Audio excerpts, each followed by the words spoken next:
Welcome to Master of Science with host Professor James McCanney. The good professor's career spans 50 years as a university teacher, scientist, and engineer. Each week, he will explore the rapidly changing world of science as many long-held theories are crumbling under the weight of new data. He will cover the fields of geology, archaeology, meteorology, oceanography, space science, astronomy, cosmology, biological evolution, virology, energy, mathematics, and more. So please welcome the host of Master of Science, James McCanney.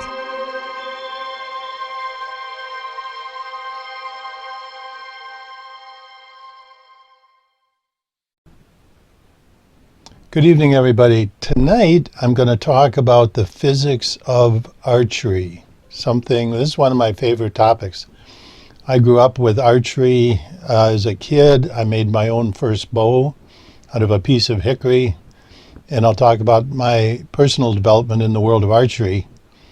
But the discussion will be about the physics of archery, of the arrow flying, of the bow, what makes a bow work, etc. What are the physical properties of a bow, and some of the little historical facts, some of the fun facts that the archery has been with mankind since the dawn of civilization. But first, I have to unfortunately take a little bit of this time out of this show, because right now, well, actually, over the past number of weeks, there have been deep cuts going into NASA personnel. And okay, well, let me just start in the beginning here.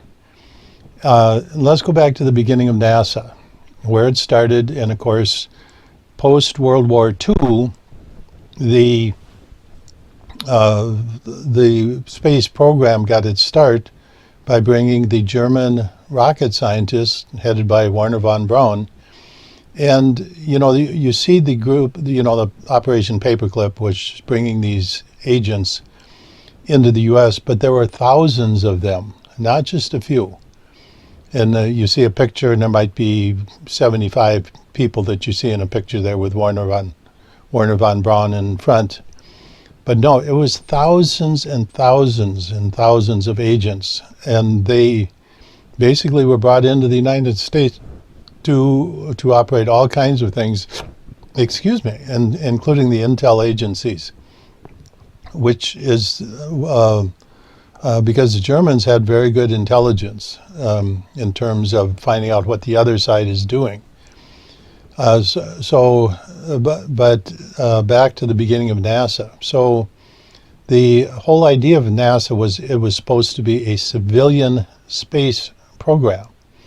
Now, let me discuss a few other things that happened in about that same time frame. The one was the telecommunication system, the Ma-Bell, the AT&T. These were basically agencies of the federal government at first, and they developed the phone system.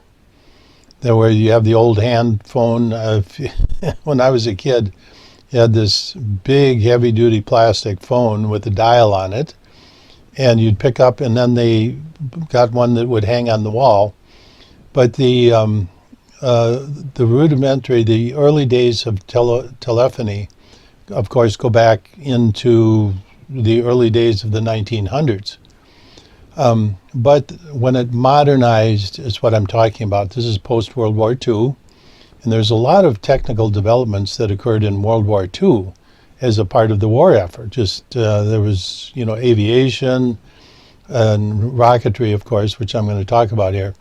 But the point is that when the government put effort into developing a system, it was to be used by business, by individuals. So the phone system is a great example, where they wanted distribution. Electricity is another one. These were deemed as essential things for modernizing American life. Electricity to the home, natural gas to the home, delivering oil or coal or fuel oil. into the homes and bring in a natural gas line so you can heat the homes, etc. So these are all public works. The highway system, when Eisenhower left office, he initiated the interstate highway system, and one of the big reasons was because they needed to potentially move troops around the country. I mean, if somebody invaded on the East Coast, we might have to move a lot of troops and equipment from the West Coast over to the East Coast, and in the way the country was at the time, you simply couldn't do it. It simply was impossible. And one of the things they learned from World War II is that bridges were critical.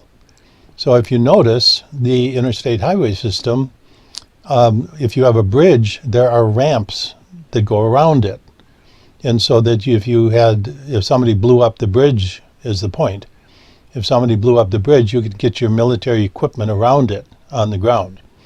And so the whole highway system was made with a system of ramps and entrances, which facilitate traffic movement. But the bigger reason was to facilitate movement of military equipment around bridges that were blown up by the enemy. That was the whole point. Okay, so what does this have to do with NASA? Well, what NASA should have been, and it really never was, because it was deemed that space was something that only a few people could do, and only with tens of thousands of engineers and vast amounts of human ingenuity and huge amounts of government money could you go into space. And of course, the airline industry developed natively in the United States and around the world, where developments in aviation, going from propellers to the jet engine, all the different advancements in aviation, a lot of it happened during World War II. But there again, the whole idea was to commercialize this for public transportation. So when you built airports all over the place, there was the systems of airports, and then the FAA was put in charge of the movement and of course the safety and all other aspects of the airline industry, to monitor them and to license them, etc.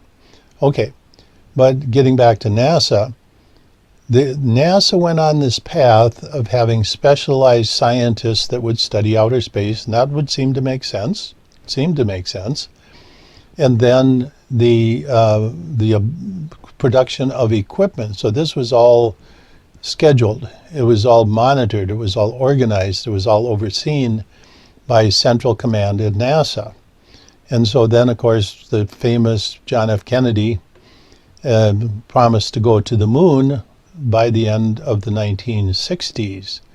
And what's very interesting there is that his adversary, Richard Nixon, was president when finally they rolled around to blasting off to try to go to the moon in the late 1960s. Okay. But anyway, the point is that NASA was never what it should have been. What it should have been was a system, developing a system in which businesses and individuals and anybody could go into space. But it was never deemed that. It was always presented as this impossible thing that only a few trained astronauts could go into space. And the real situation was, behind the scenes, this is the Tier 2 space program that is presented to the public. When in reality come along Richard Branson and Burt Rutan with Spaceship One, and they go into space with winning the Ansari X Prize for $10 million. And the point of that prize was to go into space 1 week apart, less than 1 week, the same spacecraft carrying 3 people. And so this had to be some kind of reusable spacecraft. It was something deemed absolutely impossible.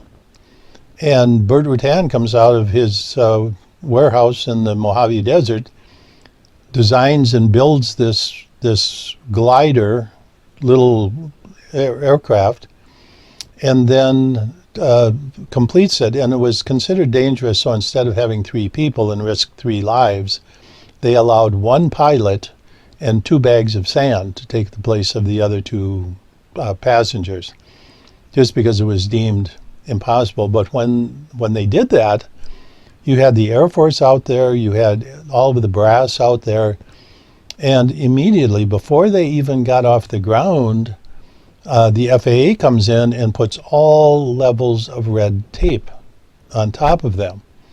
And for somebody like me that was very much viewed NASA from very close up, from a magnifying lens, very close up throughout my entire career, what I realized that the NASA you see is not the real NASA. There was space programs, Tier 1, what I call Tier 1 or military space programs going on behind the scenes. And so the NASA you see, the entire purpose of NASA was to keep you from going into space, to make it look so difficult that only tens of thousands of engineers and only dozens and dozens of aerospace corporations that make billions of dollars off of this program, and only NASA and only trained NASA astronauts could go into space because it's so dangerous. You know, and what I think is funny is they're so worried about you going into space because it's so dangerous, but they're not worried about, say, a kid on a surfboard on the California coast riding a wave. He could fall off and crack his head wide open, and NASA doesn't give a diddly darn. It's not on their charts. It's not in the vista. So they're not worried about you cracking your head wide open going into space. They're worried about you going into space. And so that was the entire motivation. And if you look back over 60 years of now probably close to 80 years of NASA's existence, and find that they really, they set goals and they did things. And there were other great examples. For example, a private citizen, his name was Dennis, I think was his first name, Tito. And he was a wealthy businessman, and he wanted to go to the space station. And NASA said, no way, sorry, you can't go. So he went over to Russia. He paid the Russians, and he went through training. And he goes up to because it's the International Space Station, it's supported by Russia and the United States. So he goes up with the Russians, and he goes on the space station, and the whole time nobody at the U.S. side of the space station even acknowledged that he was there. So his story is he came back, and he had sat with the Russians drinking vodka on the Russian side of the space program, of the space station. And there were some other people, for example, John Denver. A lot of people don't know that he was on the way to Russia to train to become an astronaut and sing songs about going into space. That's where he was going. If you listen to a lot of his songs, they're talking about dancing across the mountains on the moon or going into space. And that's what he wanted to do, but he met with an early demise, and I'm not going to go down that rabbit hole in this show. But the entire purpose of NASA was to keep you from going into space. Okay, so that gives you a little bit of history about NASA. And my opinion is that NASA should be completely shut down, 100%. Because if you are looking for an agency that has not accomplished the goals that it should have accomplished, I mean, this is a primary example. When the 2017, remember back in 2017, there was a shutdown of the government when Trump's early first term. And they asked all the agencies in the government to only keep essential people, so that the government didn't completely collapse, and so people still got Social Security checks and, necessary things. And so they had to determine who was essential and non-essential workers. NASA had the highest percentage of non-essential workers at around 95%, and I think the EPA was second at around 50%. of what they considered non-essential. So at any rate, the NASA had by far and away the highest percentage of non-essential workers. So you have to wonder, what are all these people doing? Pushing pencils around and sending emails, having meetings. And I've been in corporations before where that's what happens. You have this hierarchy of people that have meetings and send emails, and it's like, nothing. They don't produce anything. Anyway, anything real. Let's put it that way. But anyway, so that's an interesting note. So the NASA really did not do its job of what I consider it should have been, was to provide a platform for people to go into low Earth orbit.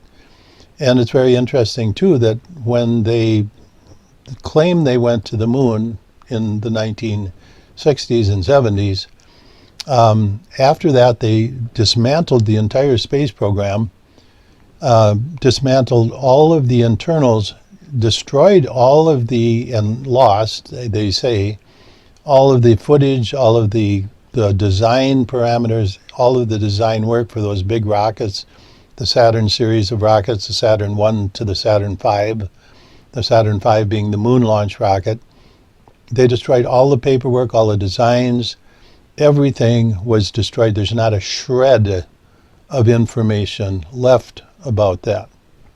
Okay, so that's another story. But in my way of thinking, then NASA, in that respect, in the part it's about the part where they should have provided a pathway to at least low Earth orbit. And my point was, in talking about the moon program, is that they took everything apart, and they then had the space shuttle program, and then other rocket programs, and for a long time depended on Russia to launch even their military satellites, paying Russia's space program. But they never, ever left low Earth orbit. I've talked about this before on the show. Now let me talk about the scientific part, the scientists at NASA. And that's something that I happen to know quite a bit about, because I rubbed shoulders with those people for decades, literally decades. And when I was at Cornell, it was 1979 to 81, I was literally in the same room with these people, realizing that they had no idea what they were doing. Arrogant. Oh, horrifically arrogant. It was disgusting. Absolutely disgusting. How arrogant these people were, and haughty. And they just, we'd be in meetings where there would be new data coming in from outer space. And they'd say, well, what does this mean? And somebody would flip out an idea, and then that became somebody would publish a paper, and that would be the accepted explanation for whatever it was. And it was like, these people have no idea what they're doing. They're writing their own ticket. And what they did then, when I was at Cornell, data was wide open. You could go in, I could see it all, I could see the data on a daily basis that came from spacecraft, etc. And that's when I got in trouble, because I was using their spacecraft data to disprove their theories. I was being published in peer-reviewed astrophysics journals. And so that's another story. I'm not going to go down that rabbit hole today, but being around these scientists, I realized that they were really stupid. They had no clue what was going on. They were very arrogant, and they developed a monopoly. Now, when I was at Cornell, there were independent scientists. I won't name them off, but they were very, very good scientists. And they basically got squeezed out to the point they couldn't get data, they couldn't publish in the journals, and so they left. They went to other places. Some maintained their profession, some went into other fields. But they all went the way of the dinosaur. So basically, the government-supported scientists gained the monopoly by excluding other people, by using peer review to squeeze out other people. They couldn't publish, they couldn't get funding, they couldn't get data. And then they have the nerve to say, We have all this data. You don't have any data. Therefore, we're smart. You're dumb. The old Danny DeVito thing. What's that movie that Danny DeVito is in? I'm big, you're small. I'm smart, you're dumb. That's NASA's opinion of everybody else. And they got away with it. And for 50 years, they have gotten away with basically creating a monopoly with government-funded, basically through government-funded science through NASA. So, and the problem is everything they've done is basically wrong, backwards, and out of date. Let me give you an example. When I was, it was 1990, 91, let me see. No, it was closer to, let me see, 1994 time frame, 95, somewhere in that time frame. I was teaching astronomy at the university level. And into my office at the school came these textbook salesmen. In that particular year, all of the textbook companies converted to a new, updated astronomy textbook. So I literally I counted 21 salesmen in my office. These were astronomy textbooks at all different levels, from beginner, kids that would be studying astronomy as an elective. Then there were more advanced, and then more advanced, and then advanced to the point where these were astronomy majors or physics majors or something. And so I thought, and they were offering me free copies of these books, textbooks. I said, okay, well, so I took one of everyone, and I ended up with 21 textbooks, university level astronomy textbooks. And so I took them into my classes, and part of my class, astronomy classes, everybody had to do a term paper. Everybody had to do a term paper. I said, okay, so here's what I want you to do. I want you to form little groups and pick a subject like galaxies or Venus the planet or solar fusion, or pick your topic, and then go through all 21 of these textbooks and see what they say, and then write a report on it. So they did, and it came back that all the textbooks were pretty much consistent, but what we noticed is that the authors of one textbook would be editors of another one.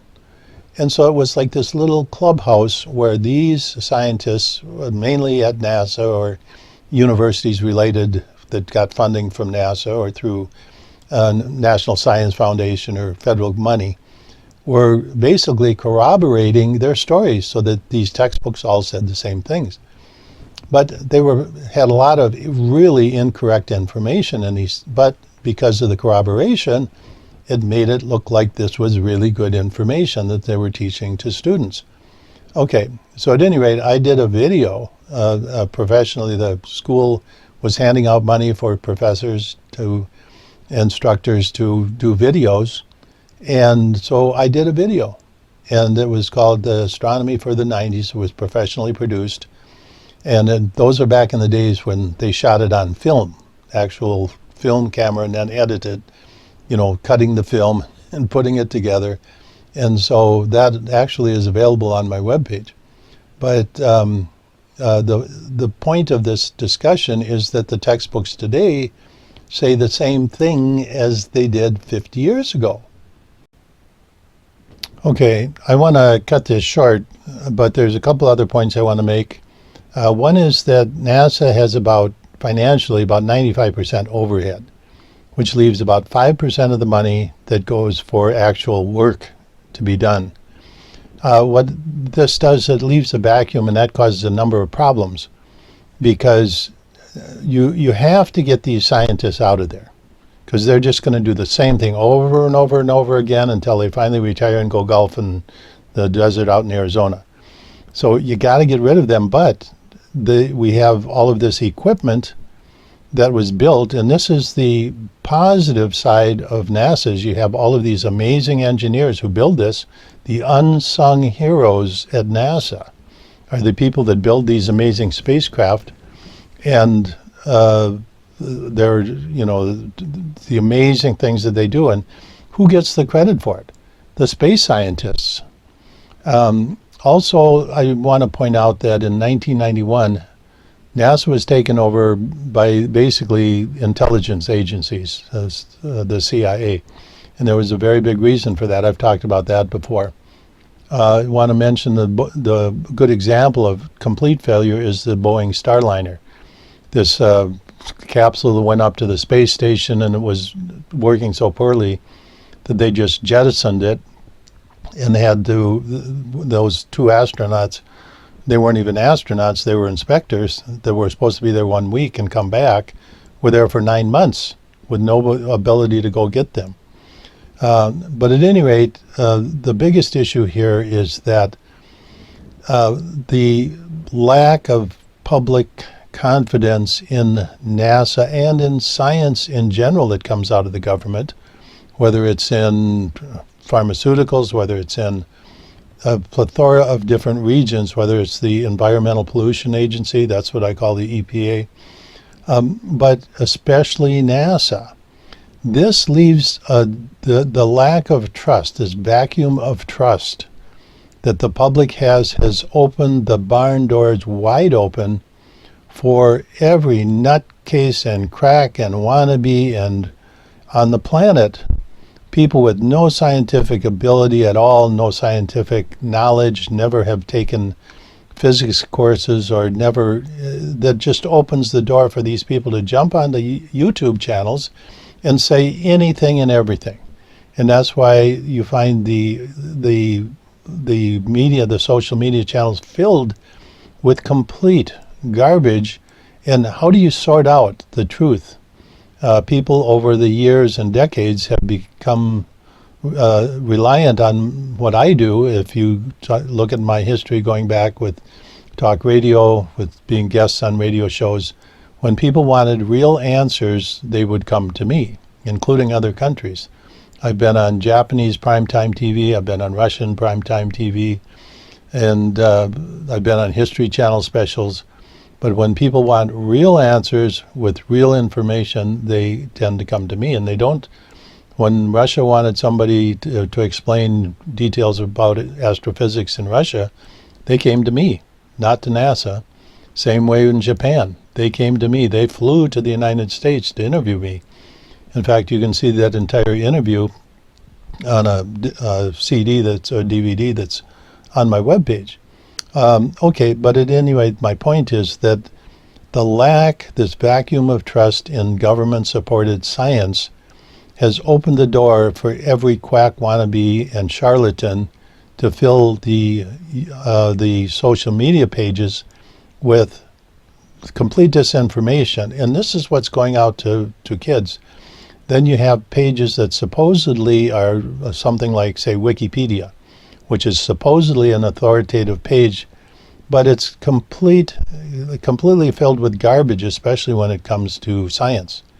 It repeats the dogmatic standard concepts that they're trying to push on you, the public, which are completely bogus.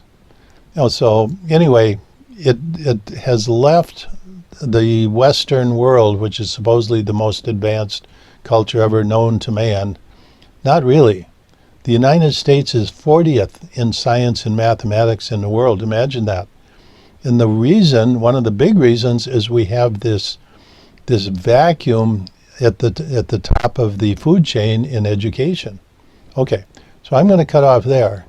But by removing NASA, not only have we not gotten 50 or 60 years of real results out of them, it leaves us with nothing to look at today. It's absolute disaster. And this is so that a few people could be king of the hill and develop monopolies within these organizations on government government money, government funding.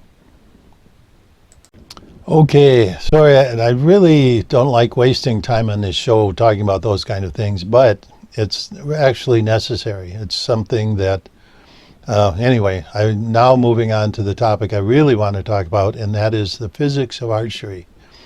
And so my own personal involvement in archery was from when I was a little kid. I had a fascination with archery, and we were not destitute, but we really didn't have any extra money to buy things like archery equipment. And so I ended up making my own. And this is something that There were books available. And actually, the way that those books were available is there were some people when they took the arms away after the Civil War in the South, the people went out and made archery equipment so they could hunt. And so that's where archery was revived in a sense. And but anyway, my dad bought me a piece of hickory. There's a local company that made carts for industry, or carts meaning you put products on them and move them around a factory floor. And one of the essential parts of their carts that they made was from hickory, pieces of hickory. And so anyway, my dad went out there and got a piece of hickory, brought it home, and I took a rasp file, and it took me about all summer to whittle away on that and make it into the correct shape and everything. So I made my own first bow, and then made the string and learned how to use this, made my own arrows, and I got very good with it. I got to be quite accurate. I had a friend whose dad was better off, and he had very nice bows, but I was better with my bow than he was with his commercially produced bow. But at any rate, eventually I did get a bow for Christmas. It was a 40-pound bear cub. Anybody in archery would know this bow. It's a recurve bow made by Fred Bear's company, Bear Archery. Now, the Bear Archery bows, it was a patent actually that Fred Bear had made, and it was a very interesting design of a bow where you take laminates. You take a piece of, or two pieces of maple, very straight grain maple, and on the outside you put laminates of fiberglass on the front and back. And so what you did is you separated those pieces of fiberglass with basically an inert material, which was wood, and then they covered this with like a urethane or like a varnish type of sealant, and created these amazing recurve bows. And so that style of bow is still produced today. And so that was my very first commercial bow, was a Bear. It was the Cub model, which is kind of like the lower end recurve bow. And then I used that for many years. And when I was a kid, I lived in a small town. So literally, I'd walk to the edge of town and with my friends, and we'd go out. We would walk all day out in the countryside and then come back at night and just constantly shooting. So, I mean, I got very good at this. I'll tell a little story a little bit later about splitting arrows. And anyway, but I want to talk about the physics of archery equipment. So some of the essentials, if you go back, you have the Mideastern bows, which are made out of horn. They lived in a very dry climate, and so they had the horns of animals, literally the horns of animals, and they would split them and they would boil them, and then they would get glue that came from the hoofs of horses, and then sinew, which was the very fibrous material in tendons of animals, and they would wrap these, and they created a bow, a recurve bow, that was short and with very high velocity and small arrows. And so these were very effective, and of course all of archery throughout history were used for warfare, going back to the English longbow that came from the Celts. My ancestors developed the very first longbows, which they used and then were developed further by the English. And that kept the English going for a period of 500 years. In fact, Benjamin Franklin, one of the founding fathers of the United States, recommended, it was his desire that the Continental Army, after the Revolution, after the English leaving, he wanted archery bows to be the standard military issue for the Continental Army. And the reason is because cold or wet or rain or snow or dry or whatever conditions you have, the archery bow worked very well. It was light, it could be handled easily, it had very little training to get a guy up to speed, and it was very effective even over much greater distances than the musket. But of course, the call was for using powdered gunpowder in some kind of arm, and so the original Continental Army then used muskets. And of course, they didn't realize the original muskets did not have rifling in the barrel to make the ball spin as it came out, and that's why they were not very accurate over maybe 20 or 30 yards, because the ball would be flying around in different directions. So and I believe the rifling came during the Civil War. That was maybe one of the innovations. But at any rate, Benjamin Franklin wanted archery in archers because also rapid fire. With a bow, say you had a 100-pound bow, you could have a range of about maybe 200 yards, which is much better than a musket. To reload a musket, you have to be moving. You have to be moving constantly and pouring the powder in it. And if it's raining or misting, it doesn't work. So really, a musket is a very, very poor armament, and archery equipment is much better. Archery equipment, a good archer can fire 12 shots per minute. You could never do that in a million years with a musket. So would be deemed a much better weapon in warfare. But let me get back to the physics of archery equipment. Now, a bow, of course, bends. And so you have the front side of the bow, and you have the belly side of the bow. That's the side that's towards the person. And so what does a bow do? When it bends, the far side of the bow stretches, and the belly side of the bow compresses. So you need a material that on the front side of the bow stretches and the back side of the bow compresses and has compressive strength. And when it springs back, it has to be a material that has natural resilience in it, so you can do this many times. And so there are materials, for example, the yew tree is one of the better trees for doing this, where you take, and the outside of the yew tree is the part that stretches, and the inner hard part of the yew tree is the part that compresses. And so the English war bows, the ones they actually used in battle, were typically made from yew. But yew didn't grow in England. It grew in the Pyrenees Mountains. The best yew came from the Pyrenees Mountains between Spain and France. So England actually shipped their bowyers, that's the term name for the person that makes the bows, shipped their bowyers to the Pyrenees Mountains in Spain to make archery equipment, and then they shipped it back to England. However, the commoners' bows, because archery was required, it was a required training for everybody in England, and I'll get into that in a minute. But for the commoners, they didn't have yew, which was more expensive and more exotic material, not prevalent in England. So what they used, I discovered, was red elm. And so I had an archery company in the mid-1990s, in which I started out making replica English archery equipment, including the armor-piercing tips, the bodkin points. They are called whistlers, or they put a little hole in the front of the arrow, so when they were coming in, they would make this whistling noise, which would scare the horses of the opposing army and cause them to scatter, and was one of the techniques they used to assault their enemies. But at any rate, I'll talk about the physics of arrows flying in a minute here.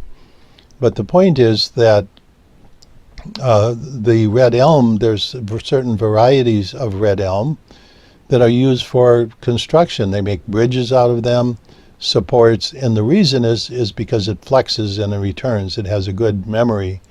It's called memory. In other words, when you flex it, is it going to return to the exact same shape? And by the way, the hickory that I used, that was sometimes believed to be an okay bowwood. It's really not. Because it does not have a good memory. It with time it eventually bends, And I still have that bow, by the way. It's something that I kept. But at any rate, U is very good about returning, and you can also build a very strong bow. Now, the typical archery bow today, if you were to use a long bow or a recurve bow, and I'm not going to talk about the archery equipment, the modern archery equipment, compound bows, because that's I'll speak a little bit about arrow velocity. I'll talk about those a little bit, but they shoot a very light arrow very fast, and they're used a lot for hunting today and target practice. But I grew up with long bows and recurve bows. But at any rate, let me go back to Old England. And it's very interesting that some of our expressions today come from Old English archery. And I used to have a whole litany of these. I just can remember a few of them now. One was called the first string. Now, first string, if you hear that today, you think that's a sporting team with the 5 best guys in basketball. That's your first string. Or there's 11 guys in football. That's your first string. And so they're the best players. So those are the best ones. You put them out there, so you win the game. But in archery, your first string was your best string that you had because the broken strings were something that were common back in the days of medieval archery. So when you went into battle, you wanted to use your first string. So that's where the term comes from. And to hit the mark is another expression where you're shooting your bow and you're trying to hit a target. Now, this is interesting as part of cultural development in England, is the reason they put the sheriffs out in all the communities. Remember Robin Hood and the Sheriff of Nottingham? Well, the reason they put the king put the sheriffs out there is because excuse me, they needed a militia, okay? They needed a militia to defend the country if they were attacked, because it was not uncommon for the French to come across the English Channel or other entities to come across the English Channel and attack them. So they needed a defense that they could organize quickly and mount a defense, or they would go the other way. Sometimes they would go across the English Channel and attack attack the French. But back to the part about the sheriffs distributed throughout the countryside of England. Their job was to maintain law and order, of course, and the other thing was to control archery, because the king knew very well that if the populace got rowdy at one point or wanted a revolution, that the armed guard that they have at the castle could not possibly maintain law and order with these well-trained peasants with archery equipment. So on Sunday, the Sunday would roll around and they had mandatory shooting, and they would have out in the countryside what they called butts. These were piles of dirt. It was just a pile of dirt. And they developed, it actually was a sport, modern sport has evolved from this, called clout shooting, where you shoot and try and get the closest to basically a target out in the middle of a field.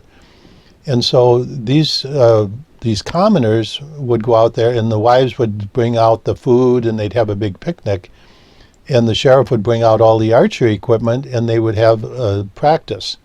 And then at the end of the day, the sheriff would gather up all the archery equipment and take it back and put it away. But then you had people like Robin Hood, who lived out in the woods with his archery equipment, with his very merry band of outlaws, and supposedly the story is robbing from the rich and giving to the poor. So that's why the poor loved him. Very famous movie. One of my favorite movies is the Kevin Costner movie Robin Hood. But anyway, the point is that this was part of culture, archery, and the English developed it. They carried it also on their ships. When the English ruled the oceans for long periods of time, they had archers on the boats also.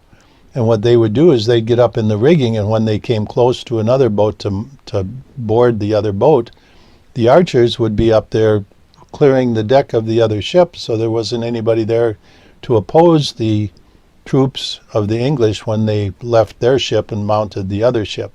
And that kept them in rulers of the sea for 500 years. Okay, so anyway, back to the physics of archery equipment. So you have this material that's flexible, it stretches on one side and it compresses on the other. And that is one of the major developments in archery was from Fred Bear realizing this design where you take fiberglass on the front side, fiberglass batten on the back side, and fiberglass compresses and it stretches. I want to mention that I had an archery company throughout the 1990s, and as I said, I was doing creating replica Old English longbows with all original equipment. So I had a woman who made the flax string. She wound it from the linen, it's from the flax plant, and that's what I made my bowstrings out of. And also the arrows, I made the bows from various materials, but primarily from red elm. A very excellent bow material. If you have to get the right kind of red elm. And then the arrows were made out of material from southern yellow poplar, very tall, straight tree, very firm grain, and very easily worked, and for arrows. And that's what the English used, as a tree like that also. And so also I had with the sets, and I was selling this actually eventually as artwork. And I was in art shows, if you're familiar with duck stamps in the North Midwest states. There's, for example, the Minnesota, the Wisconsin duck stamps. And these artists create a drawing, a beautiful painting of a duck or a goose or whatever, and they're trying to have their drawing or their painting, beautiful paintings, on the license for the stamp, the duck stamp that would go for that next year hunting season. My artwork got to the point with the archery equipment where I was in competition in these art shows with these same artists like Terry Redlin or others, if you're familiar with that form of artwork. And so that's how realistic my archery equipment was. Okay, so now let's talk about arrows and velocity of arrows and distance, etc. Going back as an example, the English longbow would have could have a draw weight up to, say, 175 pounds. Now, the average person today would be comfortable with a 30 to 50 pound bow.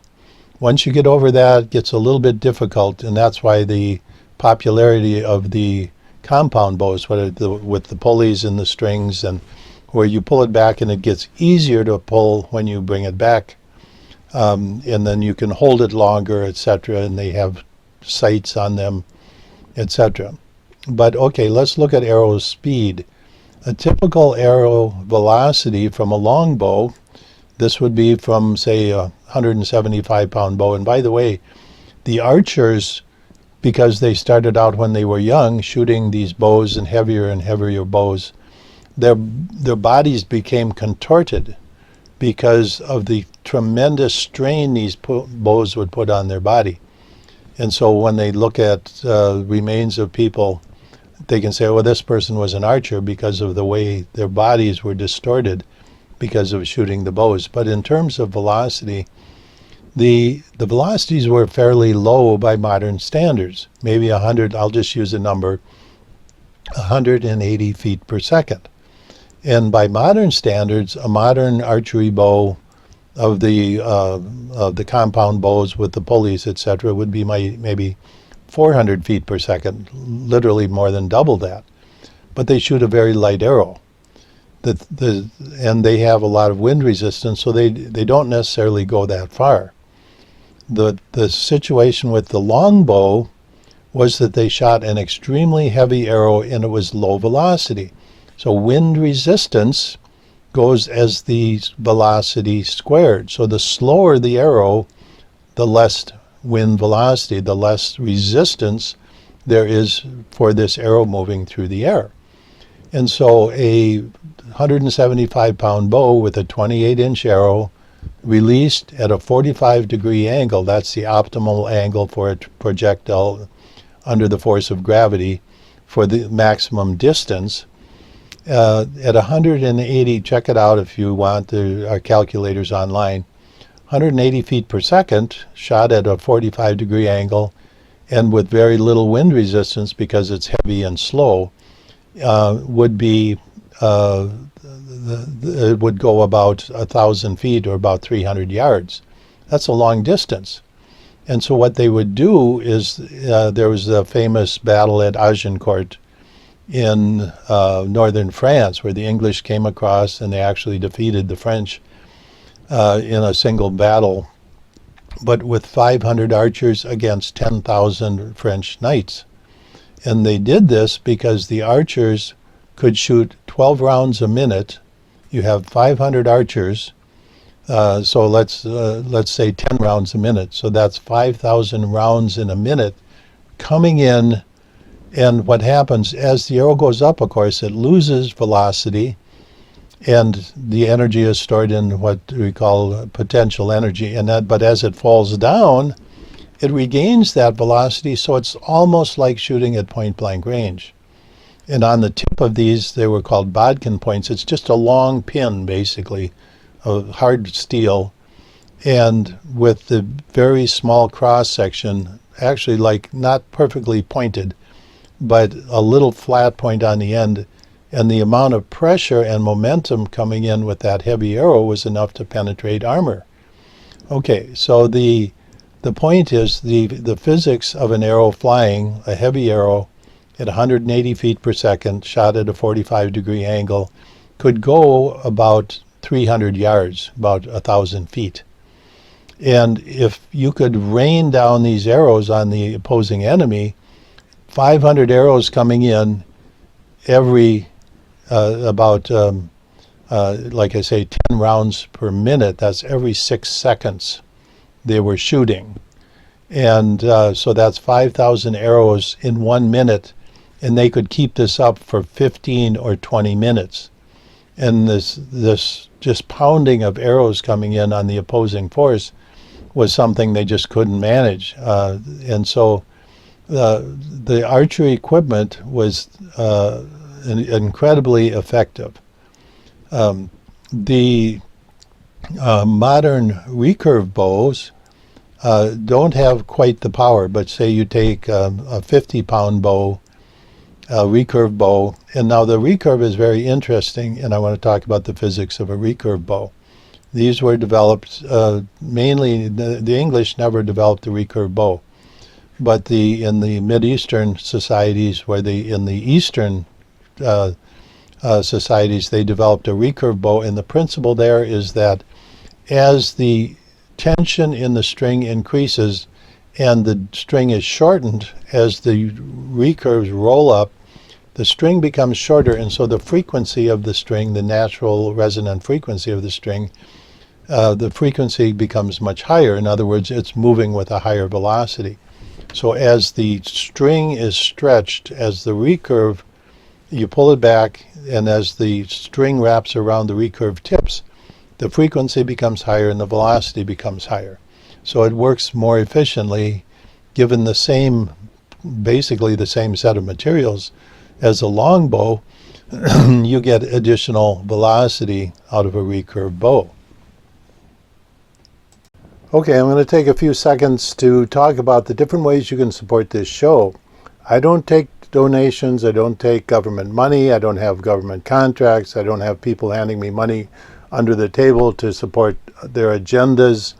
I do this out of dedication and love for what I do, and that goes for my entire career. I've never signed government contracts. Those are, by the way, the bane of science today.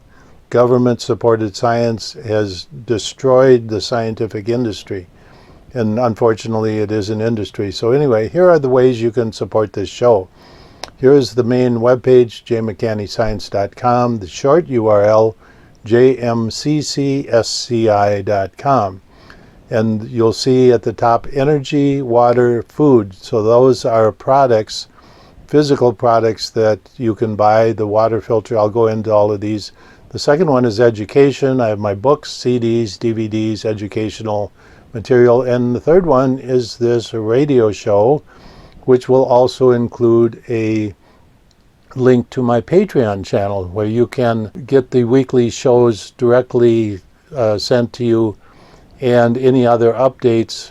Taking a look here, first of all, under products, you go to the water filter company, JMCC Water Filters. I've been in business for now 25 years and continuing. Started the business around 2000 as a way to support my original radio show, the James McCanney Science Hour at the Crossroad, airing from WWCR Nashville, Tennessee on Thursday evenings, 6 p.m. And now I have my entire product line, my own custom products. The MR5 is the primary product that we sell, whole house water filter. Here's a picture of one installed in a location. They don't take up very much room, but they give you the equivalent of a pure mountain water stream in your home. So hot and cold water are filtered. Here's a picture of the subsequent filter element in the series. It's called the UV sterilizer, 36 inches long. Comes with 2 UV bulbs. Does a final purification of the water in your home. Also, we sell the HI, my own name brand water filter elements, unique on the market. You won't find these anyplace else. Available on the jmccwaterfilters.com webpage. Also, we have a commercial line, plumbers, builders, and contractors. Welcome to visit here. We have an entire commercial line of products. Next is the grow towers. These are amazing.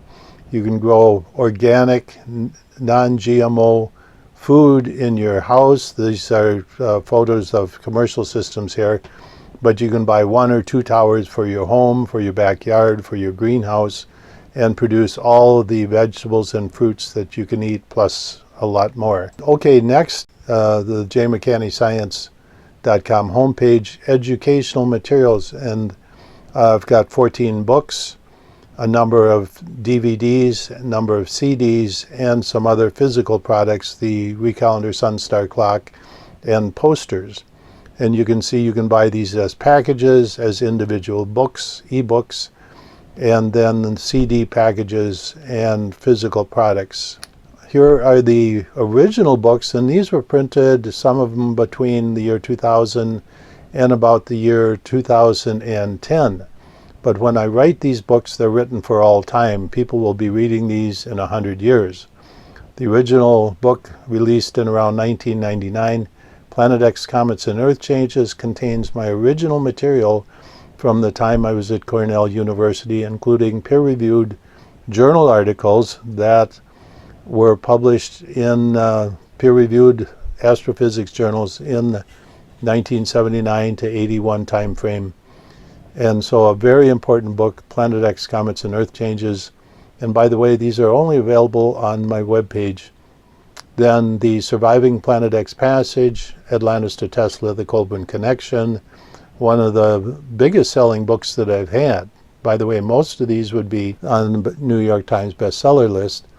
Next is the Principia Meteorologia, the physics of sun, earth, weather. And by the way, these are written for the general public. Calculate primes, the Diamond Principle. Okay, I'll quickly go through the rest of these books. A book on comets, very important book. A book on water that discusses the world water situation, another very important book. Then Breaking RSA Codes for Fun and Profit. This goes along with the Calculate Primes series. The next book, McCanney Wing Generator, World Energy Project. A very important book dealing with world energy situations. And then my discovery in 2015 that the Nazca lines are in fact fractal, large-scale fractal transmission and receiving antennas. Then Principles of Prime Numbers, Volume 1, goes along with the Calculate Prime series. Then two very important books, Planet X Update 2020 and The Real History of Man and Earth, Myths, Magic, and Mayhem. I have a number of CDs and downloadable eDVDs.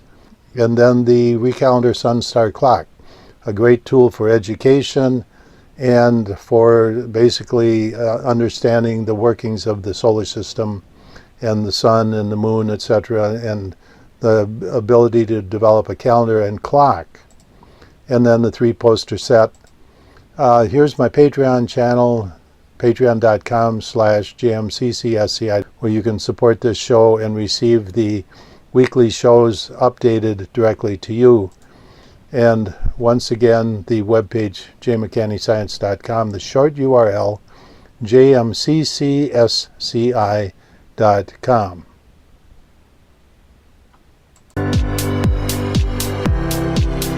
This has been Master of Science with host James McCanney. Join us each week as James will delve into historical figures such as Nikola Tesla, Albert Einstein, and the great mathematicians as we explore the history of man, Earth, and our universe as you've never seen it before. Tuesdays, 7 p.m. Eastern,